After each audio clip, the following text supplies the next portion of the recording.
Hello YouTube! Last video I talked about how I finished up reading an Artemis Fowl book, which was a series I really liked as a kid, so I thought I would talk about some books that I loved as a kid. And I am a giant Harry Potter fan. I have like 3 sets of Harry Potter books. I think I was always kind of a reader, but after Harry Potter I just wanted to read all of the time. Trying to find things that filled the void that Harry Potter left in my heart as I was waiting for new books. I needed to read something that just brought that magic back. So these are the books that filled that Harry Potter void. First book is actually a series, and it is The Circle of Magic by Tamora Pierce.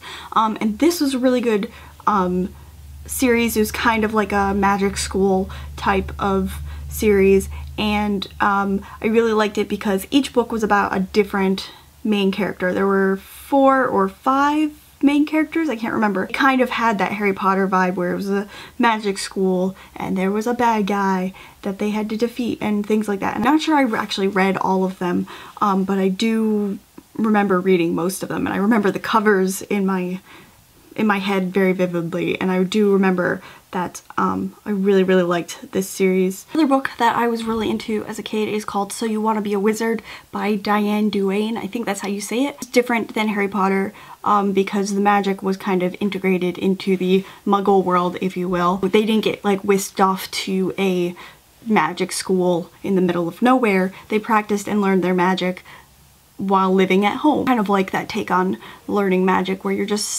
you're not in some faraway place, you're just still where you still live at home and learn your magic. You're just kind of like a magician in the wild. That's the thing that I really liked about this book. I read this in elementary school, so it was a very long time ago. Apparently there's more. There's a lot of books in this series.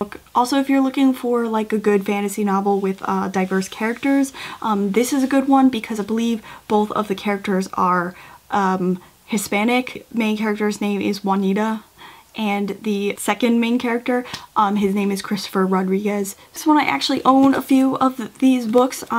These are the Artemis Fowl books. These were called, I think these came out like right after Harry Potter did, and everybody was calling this like the next Harry Potter.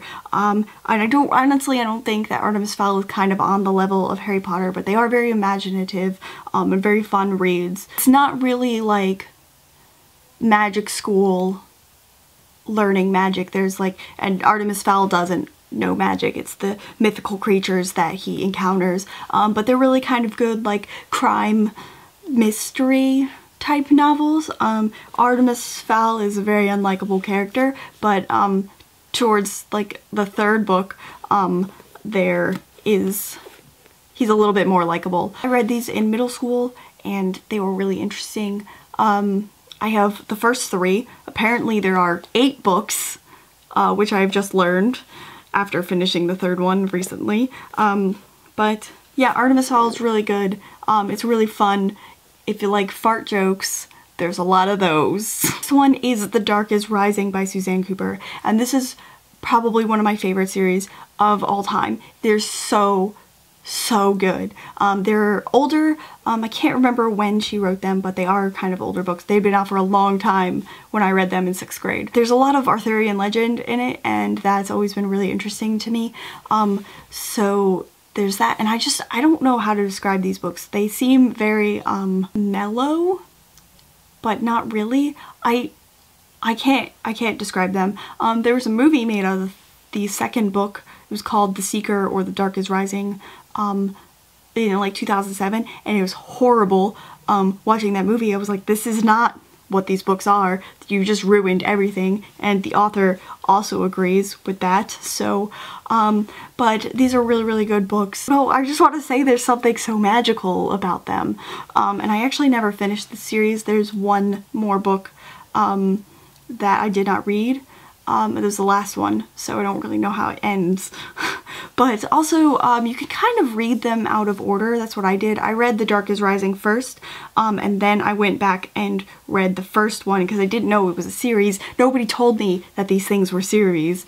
But eventually I found out, and I read the first one after I read the second one, but it really didn't make a big difference because there are like two sets of characters that are related, and they eventually meet up, and the events that happen to both sets of characters are intertwined and go towards the larger mission of the book.